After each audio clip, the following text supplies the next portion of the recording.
Within the animal kingdom, many species have at one point existed in larger forms. This perhaps isn't all that shocking, as there are many species that are still quite large even in the present. So it's not crazy to believe that they may have even been bigger in the past.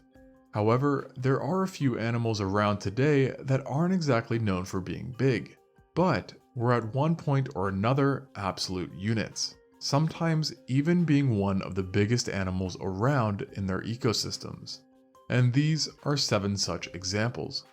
The first animal on the list is one that we should all be grateful is no more, as its living representatives have still garnered quite the terrifying reputation despite being rather small. This is the piranha. These guys are known for their vicious teeth and bite, and the largest species today, the red-bellied piranha, can reach up to 50 centimeters or 20 inches in length. This doesn't necessarily make them tiny, but it's mainly their ferocious dentition that has earned them fame. Yet, 9 million years ago, it was a different story, as back then, Argentina was home to the largest piranha of all time, aptly named the mega piranha. This nightmare could have possibly measured anywhere from 95 to 128 centimeters, or 3 feet to slightly over 4 feet in body length. Thankfully for all it lived with, the higher end of this number is thought to have been an overestimate, though a 1 meter or 3.3 foot long piranha is still no laughing matter. And thanks to its bigger body and more robust structure, it also had a bite that put modern piranhas to shame, with studies giving it a bite force of between 1,000 to 9,000 newtons, which even at the lower end is 4 times more powerful than the bite of the black piranha, which, when adjusted for body size, has the most powerful bite of any carnivorous fish.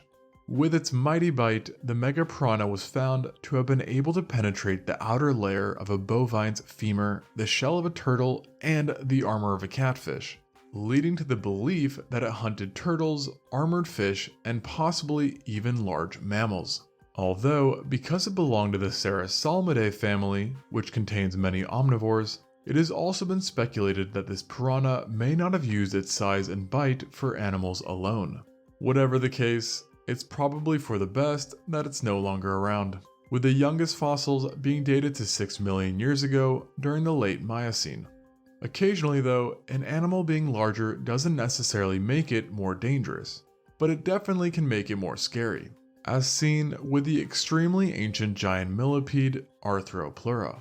To see this titanic creepy crawly, one would have to travel back 345 million years ago to the Vesian stage of the lower Carboniferous, when the Earth was more or less a giant swamp.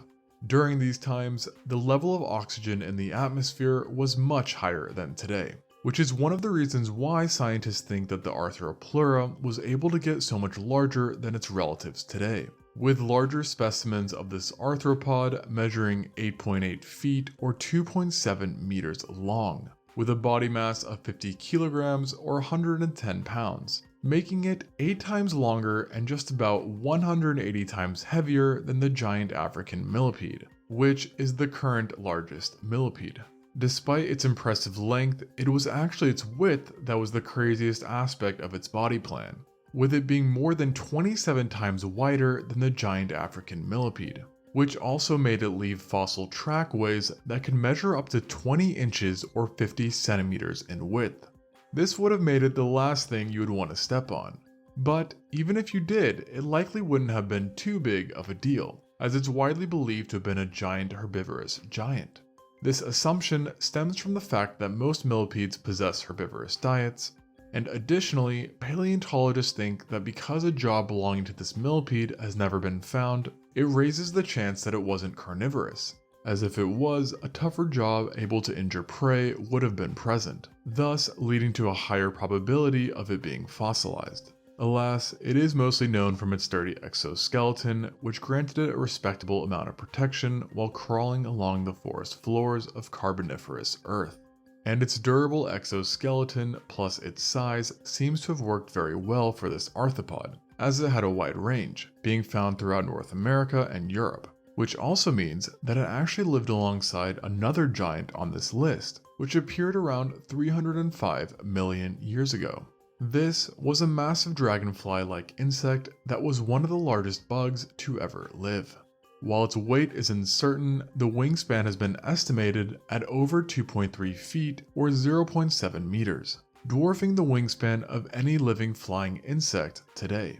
Due to its large body and wingspan, it is thought to have lived primarily in open habitats, where it would have used enlarged eyes to pinpoint prey and trap them with multiple spines it had on its tibia and tarsi, parts of its legs.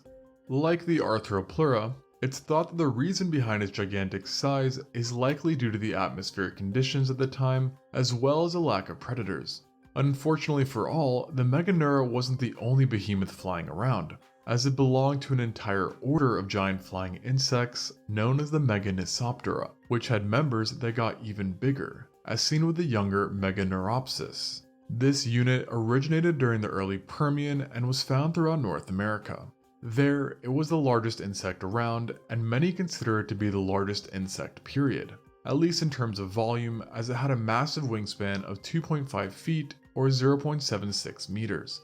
It was also unnervingly heavy for a flying insect, being about the same weight as a crow, which is to say, you would definitely notice if this landed on you even during the night.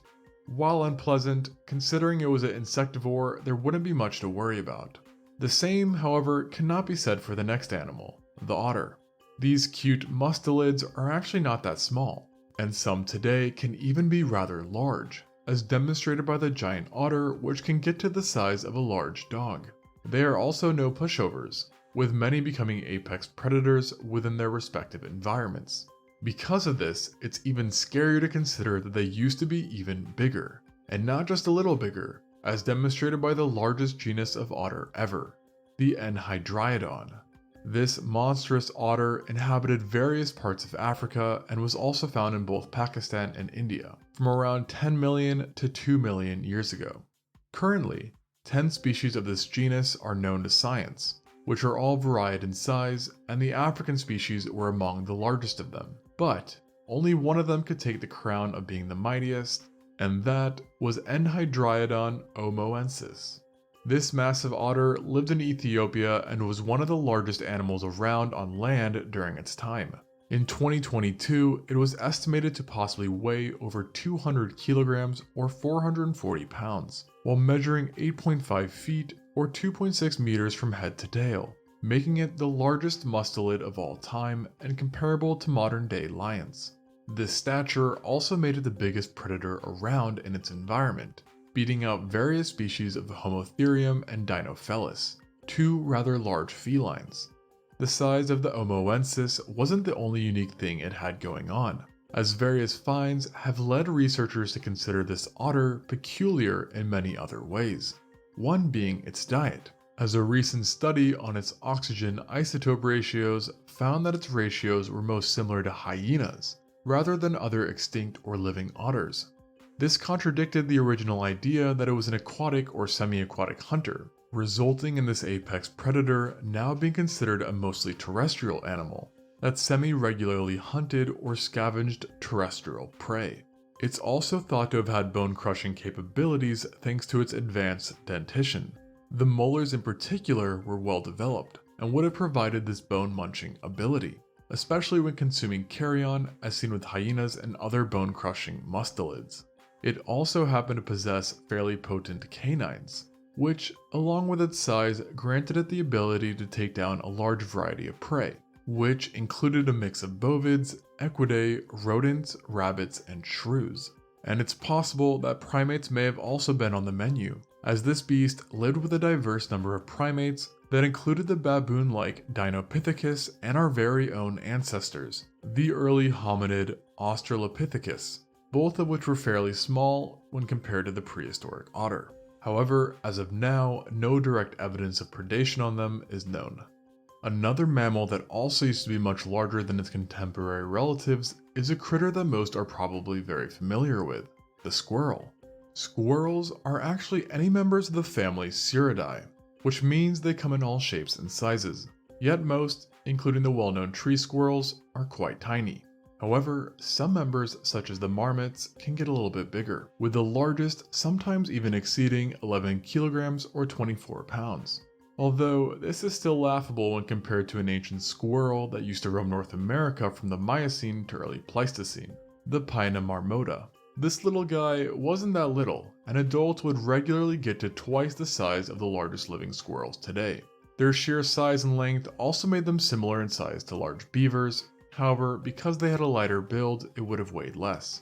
Because of their size, it is believed to have been a ground squirrel, meaning it lived either on the ground or in burrows. Disregarding its stature, it did in many ways share the appearance of living squirrels, especially those belonging to the Spermophilus genus.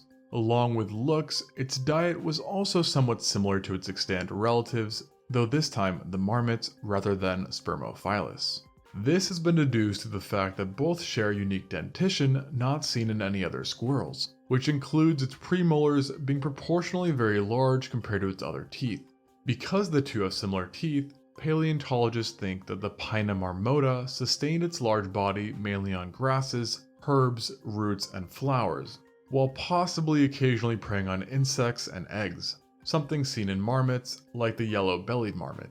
There's no doubt that if giant squirrels were still running around North America today, there would be some issues, but they probably wouldn't cause as many problems compared to if you somehow managed to bring back the largest penguin ever, as that was a true giant. Today, the largest known penguin is the emperor penguin, being both the heaviest and tallest living member, with the largest individuals weighing around 45 kilos or 99 pounds. Yet, prehistoric penguins got a lot bigger. And interestingly, the largest of them all wasn't one that lived during the Ice Age, as some may suspect. Rather, its heyday was not long after the Cretaceous extinction event, when the Earth was still warmer. It was then that the world saw the rise of one of the largest penguins of all time, the Kumimanu. This titan lived in what is today New Zealand and could weigh the same as 3 emperor penguins together, making it by far the heaviest penguin and earning it the nickname Megapenguin. Due to a lack of remains, paleontologists don't know how tall this animal was, but it's thought to have been either close to our height or perhaps even rivaling it.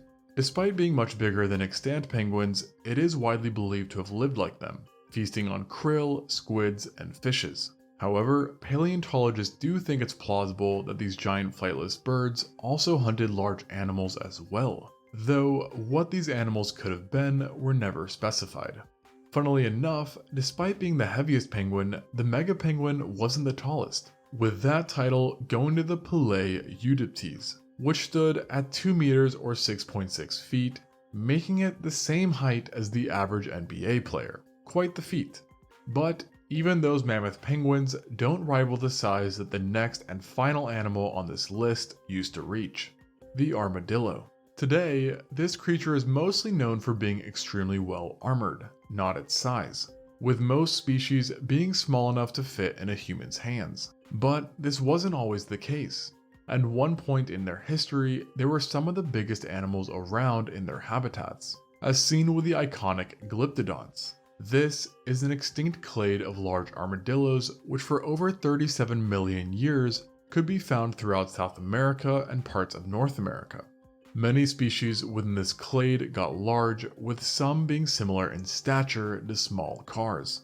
The biggest of all of them to emerge was the Doedicurus, which, based on exceptional specimens, is known to have weighed a staggering 2.6 tons while being around 3.6 meters or 11.8 feet in length. And of course, like living armadillos, it was heavily armored, sporting a carapace made of bony osteoderms as well as having protection on its head and entire tail, where at the very end it had its very own spiked wrecking ball. This deadly club was more than half the weight of a person, yet it could still swing with deadly speed, with some studies finding that it swung this club at 40 kilometers an hour or 25 miles per hour, ensuring that any target's bones were completely disintegrated upon impact. Along with the surprising speed, the Doedicurus was actually quite flexible too, and thanks to its center of mass, it may have been able to stand on its 2 rear legs despite its outwardly sluggish and heavy appearance. With all that it had going for it, the Doedicurus was highly successful in its environment and was rarely preyed upon, although some predators were still threats, including both the Smilodon and early humans. Direct evidence of smilodons preying on the Doedicurus are known, and because we know humans routinely hunted glyptodons, paleontologists believe that this likely extended to the Doedicurus as well, considering the two coexisted. And that about wraps it up for these 7. But that's just a few examples. There are many more animals that were once larger than they are currently.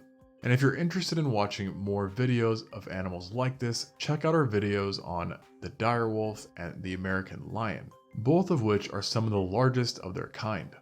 And if you made it this far, hit that like button and subscribe if you want to see more. And until next time on ExtinctZoo.